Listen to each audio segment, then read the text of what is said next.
दृढ़ धनवा राजा बोला, हे मुनियों में श्रेष्ठ, दीनों पर दया करने वाले, श्री पुरुषोत्तम मास में दीपदान का फल क्या है। राधे राधे दोस्तों, आप सभी का मेरे यूट्यूब चैनल व्रतन पर्व में स्वागत करती हूँ।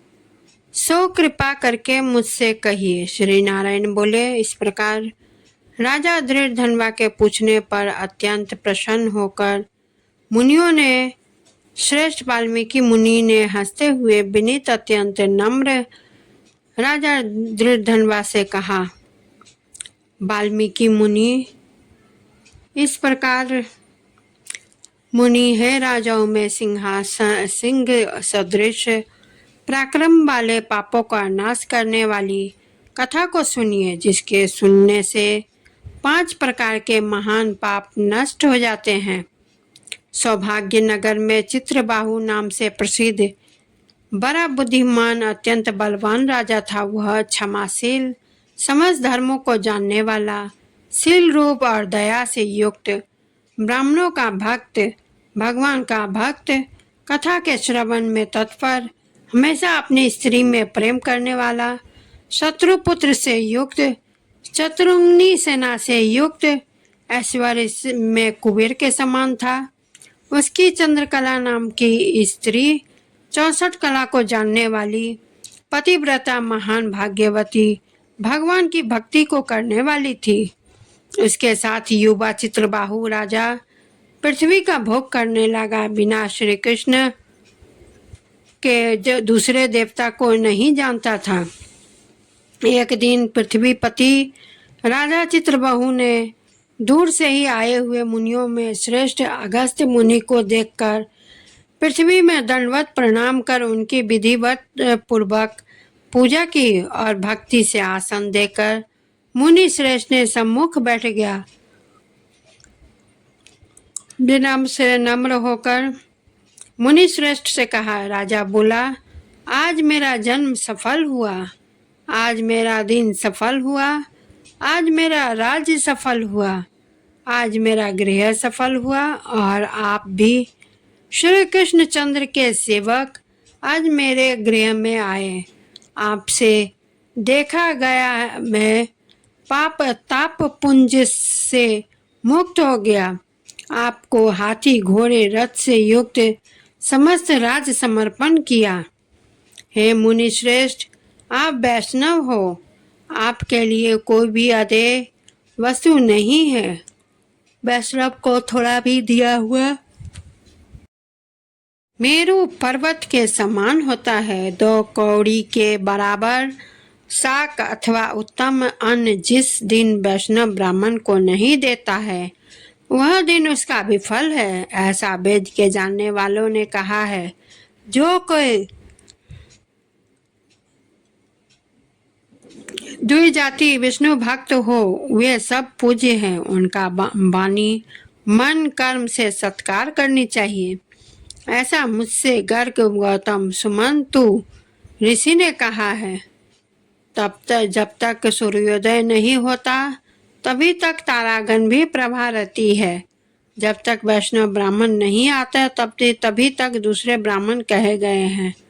अगस्त्य मुनि बोले, हे चित्रबाहु, हे महाभाग, हे नृप, इस समय तुम धन्य हो। ये सब प्रजा धन्य है जो तुम वैष्णव की रक्षा करते हो। जो राज्य वैष्णव का नहीं है, उसके राज्य में वास नहीं करना। शून्य वन में वास करना अच्छा है, परंतु अवैष्णव के राज्य में रहना अच्छा नहीं है।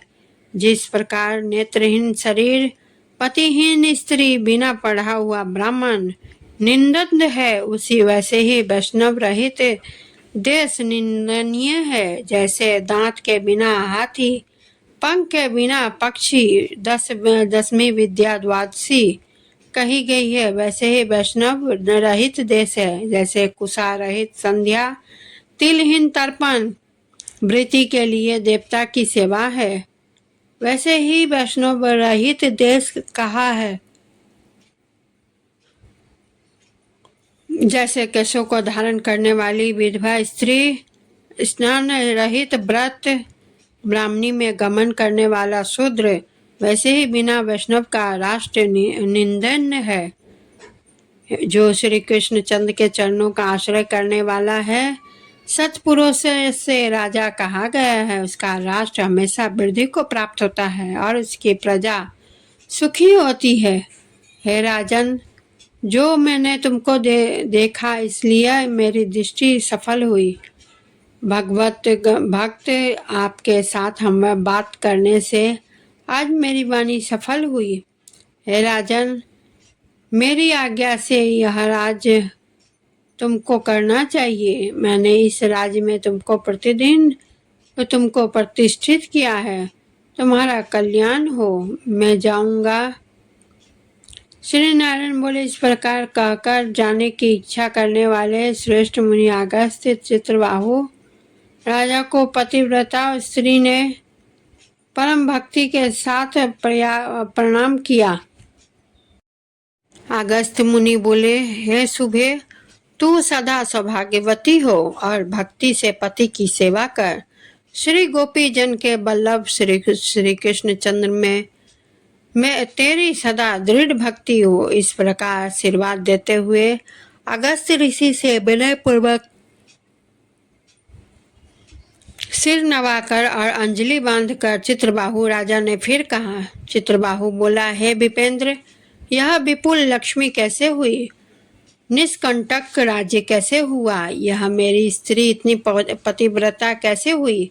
और मैंने कौन सा पुण्य किया था? हे विपेंद्र, यह सब मेरे से आप कहिए। मैं आपकी शरण में आया हूँ। मुनीश्वर, आप हाथ में स्थित दर्पण के समान सब जानते हैं। इस प्रकार श्री नारायण बोले। इस प्रकार राजा चित्रबाहु के कहने पर मुनि श्रेष्ठ अगस्त्य एकाग्रचित्त होकर राजश्रेष्ठ चित्रबाहु से बोले। अगस्त्य मुनि बोले, हे राजन, मैंने तुम्हारे पूर्व जन्म का चरित्र देख लिया है। इतिहास के सहित प्राचीन उस चरित्र को कहता हूँ। सुंदर चमत्कार पूर्व में शूद्र जाति में जीव हिंसा करने में तत्पर मणिग्रीव कामधारी तुम हुए, सो तुम नास्तिक दुष्ट चरित्र वाले, दूसरे की स्त्री को हरण करने वाले, कृतघ्न दुर्विनीत शिष्टाचार से रहित हुए। और तुम्हारी यह तो जो स्त्री है, यही पूर्व जन्म में भी तुम्हारी ही स्त्री थी। यह कर्म, मन और वचन से पति सेवा में परायण थी। पतिव्रता महाभागा, धर्म में प्रेम करने वाली मनस्विनी, इसने कभी भी तुम्हारे विषय में दुष्ट भाव नहीं किया।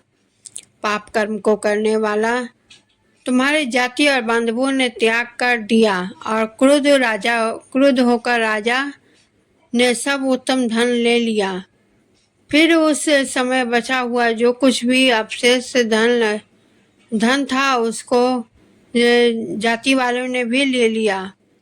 तब उस धन के चले जाने से तुमको धन की भारी इच्छा हुई, परंतु धन के नाश होने पर भी मन मलिन होकर इस पतिव्रता ने तुम्हारा त्याग नहीं किया। इस प्रकार सब लोगों से तिरस्कृत तो हो तुमने निर्जन वन को गए। हे महीपते, वन में जाकर अनेक पशुओं को मारकर अपनी आत्मा का रक्षण किया। इस प्रकार स्त्री के सहित जीवन निर्वाह करते हुए धनुष को उठाकर मणिग्रीव मृग के मांस को खाने की इच्छा से बहुत से सर्प और मृग से भरे हुए उन वन में गए। उस मनुष्य रहित वन के मध्य भाग मार्ग में उग्रदेव नाम के महामुनि दिशा ज्ञान के नष्ट को जाने से व्याकुल हो गए थे।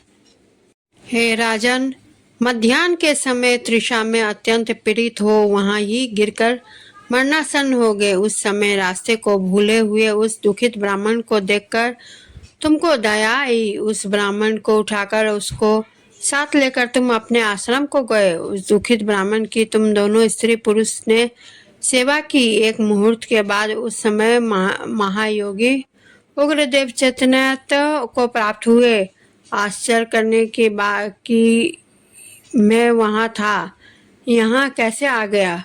उस वन के बीच में कौन लाया? श्री नारायण बोले, मणिग्रीव ने उस ब्राह्मण से कहा कि यह सुंदर तालाब है, इसमें कमलिनी के पुष्प से सुगंधित शीतल शीतल जल है। हे ब्राह्मण, उस शीतल जल में स्नान करके मध्याह्न की क्रिया करके फलाहार करे और सुंदर शीतल जल का पान करे। उस समय मैंने रक्षा की है, आप सुख से विश्राम करें। हे मुनि श्रेष्ठ, आप उठिए और आप कृपा करने के योग्य हैं। अगस्त्य जी बोले, उस समय उग्रदेव ब्राह्मण श्रम रहित सावधान हो मणिग्रीव का वचन सुनकर तृषा से व्याकुल हो उठा। हे चित्रबाहु, मणिग्रीव की भुजा पकड़कर बट वृक्ष से शोभित तालाब के तट पर जाकर बैठ गए।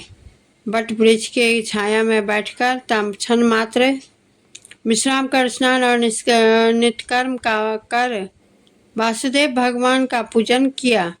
देवता पितरों का भी तर्पण कर सुंदर शीतल जल को पान करके उग्रदेव ब्राह्मण शीघ्र बट के मूल भाग में आकर बैठ गए। पत्नी सहित मणिग्रीव ने मुनि श्रेष्ठ उग्रदेव को नमस्कार किया और अतिथि सत्कार करने की इच्छा से विनय युक्त वाणी से बोला। मणिग्रीव बोला, हे ब्राह्मण, आज मुझको तारने के लिए आप मेरे आश्रम में आए। आपके दर्शन से मेरे पाप नष्ट हो गए।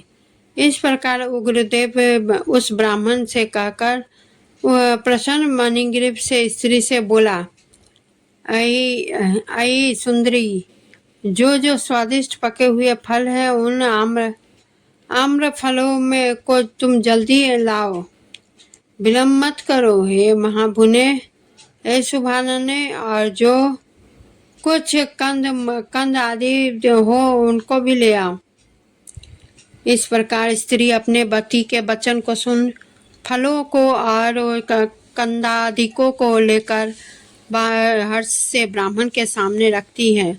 मणिग्रीव फिर मुनिश्रेष्ठ वचन बोला कि हे ब्राह्मण, इन फलों को ग्रहण कर मुझ स्त्री पुरुष को कृतार्थ करे। उग्रदेव ब्राह्मण बोला, मुझको मैं नहीं जानता, तुमको तो मैं नहीं जानता, तुम कौन हो सो मेरे से कहो। विद्वान ब्राह्मण को चाहिए कि अपरिचित का भोजन नहीं करे। मणिग्रीव बोला, हे द्विज शार्दूल, मैं मणिग्रीव नामक शूद्र जाति का सजनों से जाति वालों से अपने बांधवों से त्यागा हुआ हूँ। इस प्रकार शूद्र के वचन को सुनकर प्रसन्नता पूर्वक उग्रदेव फलों को खाया, बाद जल को पिया। ब्राह्मण को सुख से बैठे देखकर मणिग्रीव उग्रदेव ब्राह्मण के पैरों में को अपनी गोद में रखकर दबाता हुआ फिर वचन बोला। मणिग्रीव बोला, हे मुनिश्रेष्ठ, आप कहाँ जाएंगे? इस निर्जन जल रहित हिंसक जंतुओं से भरे दुष्ट वन में कहाँ जाएं? आए हैं। उग्रदेव बोला, हे महाभाग, मैं ब्राह्मण हूँ, प्रयाग जाना चाहता हूँ। इस समय रास्ता ना जाने के कारण भयंकर वन में चला आया हूँ। इस जगह थकावट और प्यास के कारण क्षण भर में ही मरना सन हो गया। बात तुमने मेरे को प्राण दिया है। हे मणिग्रीव, बोलो तुमको मैं क्या दूं? मणिग्रीव, तुम दोनों स्त्री पुरुष ने किस दुख के कारण वन में आश्रम लिया है, उस दुख को मुझसे कहो, मैं उस दुख को दूर करूंगा। अगस्त्य मुनि बोले। इस प्रकार उग्रदेव ब्राह्मण को वचन को देखकर सुनकर अपनी पत्नी के सामने उस मुनीश्वर उग्रदेव की प्रार्थना कर दरिद्रा समुद्र को पार करने की इच्छा मणिग्रीव ने भी अपने कर्म के भयंकर फलस्वरूप वृतांत को कहा। तो दोस्तों, आप सभी को मेरी यह कथा कैसी लगी कमेंट जरूर करें, वीडियो को लाइक शेयर करें, चैनल को सब्सक्राइब करें और मेरे वीडियो जब सबसे पहले आए उसे देखने के लिए बेल आइकन को क्लिक करना ना भूलें। और इसी के साथ फिर मैं एक नई वीडियो के साथ उपस्थित होंगी। तब तक के लिए आज्ञा।